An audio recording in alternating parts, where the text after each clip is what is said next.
This is a difficult question for me. It arises from what happened on the forum regarding Mary. With a person attacking Mary, which I made the judgment of abuse. That this was an abusive situation. After feeling the necessity to remove myself from, I didn't attack the guy back, just took a stand and drew a line in the sand for myself. Can I ask you though, did you feel anger? Profound anger. Right. Well, if you felt anger, then you were judgmental even though you didn't answer him back. And I went away and bashed the crap out of a pillow for quite some time and had a real scream. But when I came back, the feeling of abuse, of having drawn the line in the sand, was still there. Did you still feel angry about it? No.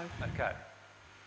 I then watched the forum. I was asked not to make a new forum, but then watched the forum for a period of time, and the abusiveness didn't stop. My question is, when it comes to abuse, and I really don't know the answer to this question, I really have no idea. It's just so difficult for me. You've got to make a judgment that someone is coming at you and they're going to hurt you. Yes, they're all feelings, but you have to have some sense of self-protection, surely. Yes? You don't have to have some sense of self-protection. And this is one of the major problems that we face on the planet, is that because I justify to myself that I have to protect myself, what extent will I go to in order to do this? Well, I remove myself and have had no more... What if you can't remove yourself, Jen? I don't know the answer to that, AJ. I don't. Well, what I'll do is tell you the answer to it from God's perspective. And that is, the instant you try to defend anything inside, anything of yourself, including your own pain, you are straight away trying to prevent other people from doing what they want. And as soon as you do that, you're out of harmony with love. That's why I said in the first century, turn the other cheek. I meant that. What that means is that there are some situations you're just going to have to accept right the way through to the end. Right? And the reason why is because you love. And when you love yourself and you love everyone around you, you no longer try to prevent them from acting in the way they want to act. Does that make sense? Now, if you can remove yourself from the situation, you would do so, obviously. But you don't try to prevent them or stop them from acting the way they act. Because as soon as you do, you are harming their free will. They are allowed to act as badly and as evilly as they desire. You don't see God coming down and grabbing them by the throat and pulling them up in the air and going, shaking them like this and saying, "How dare you acted like that?" Do you?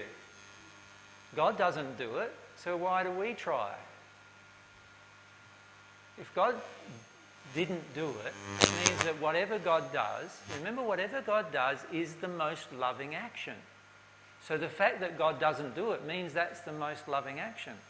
So as soon as I step in and try to do that, I am now justifying, I'm really setting myself up above God in my actions to this person who is also a child of God. Right?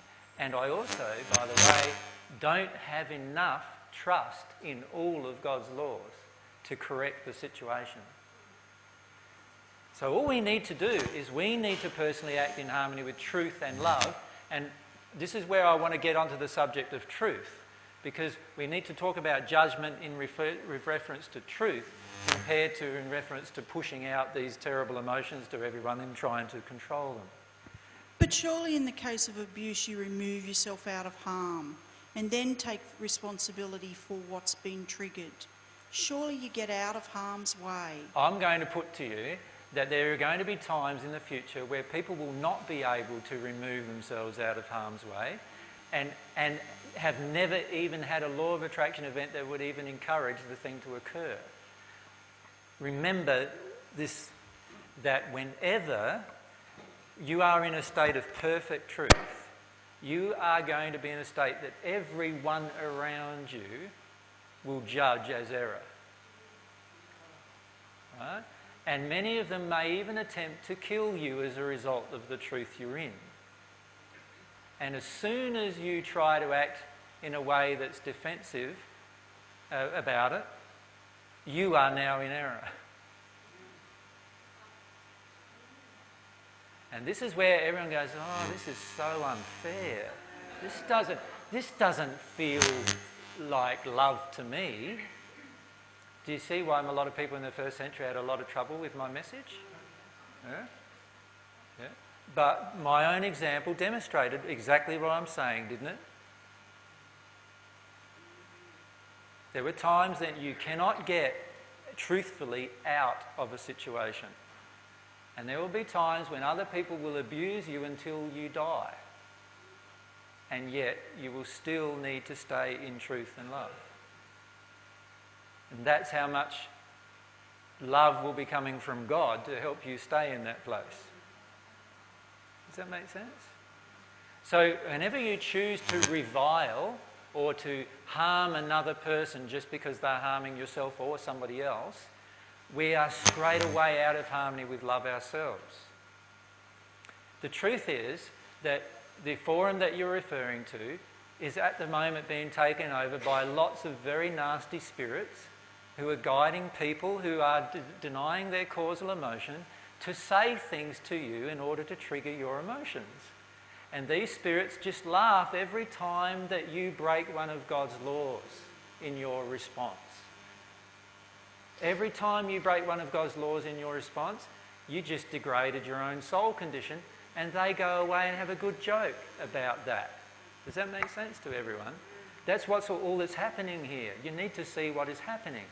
And as soon as they do that, you need to look at yourself and go, okay, what emotion inside of me did I refuse to feel that caused me to be drawn into this transaction with these evil characters or evil spirits in the end? That's what I'm getting drawn into.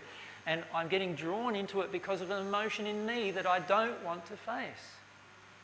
And if I can face it and heal that emotion, what will happen is that this whole forum will have done its good in at least healing a lot of emotions within each of us. I felt a desire come from my heart after I processed the emotions to do with abuse. I felt the desire to go to a new place, to not go back there, to face whatever they continued to do. I said nothing to anybody about expressing my desire to create a new forum other than, you know, perhaps it's time for a new forum if you're interested. And that desire didn't go away. I don't know that No, that's not true. Jen, I was asked yesterday, should a new forum be created? My answer was, I don't feel so. I have. I felt the desire to create a more loving space for myself in which to interact, because I didn't feel it was right for me to go back to that place and interact with other people who were... So the question needs to be asked, why were you interacting with them who were like that anyway? Well, there's a law of attraction event there. I stopped talking quite some time ago. No, but now what you're trying to do is control who you talk to and who talks to you. But I have the right to do that. I have the right to control... I know you have the right to do it. You have free will, but would you do this if you were at one with God? Does God control all of those things? No, he doesn't. Then why would you? Can you see the only reason why I'd want to control it is because I want to avoid an emotion inside of myself. So what's the emotion you want to avoid? When you go to that forum, what do you feel? You feel attacked. You feel you're not allowed to feel your emotions. You feel like you're going to be criticised all the time. So feel those feelings. I just don't feel safe there. You don't feel safe. Another one of the feelings. So feel those feelings. They are the causal emotions creating this attack. Does that make sense? And as soon as you create another forum, what are you trying to do? Just to step out of your law of attraction and create another world that's not real. This is the world that's real. This is the world that's triggering you, and you need to allow yourself to feel the emotion of that. Does that make sense? Now that, I know, sounds really confronting, but that's what I do with my life, and that's what I'm trying to encourage you to do. James, can we go? What occurs to me with this too is I can see very clearly the spirits influencing these people to come in, and while we don't deal with our causal emotion, we're open to the same group of spirits to influence us to buy into the same party. Totally, Yeah. totally. So when you're sitting down there and you're reading this email that somebody sent you, or this post on the internet forum that somebody sent you that's really attacking, that you're going into a reaction about, what's actually happening inside of you is that in that moment, the same spirits who created that comment come to you. There's an energetic connection, an emotional connection between you and these spirits now, and they project at you all this stuff that makes you feel gooey and terrible and angry and frustrated inside and everything else. And we just go along with that. And then what we do, then we take the next step, which is type up a response that's resonant with those emotions, that are actually emotions I need to heal inside of myself if I'm going to be loving. And it's a beautiful opportunity to heal them, but we just skipped over the whole thing, right? And every time I try to avoid my law of attraction on the issue, all that's going to happen from then on is what? I'm going to get another law of attraction event to trigger this emotion at some point in the future.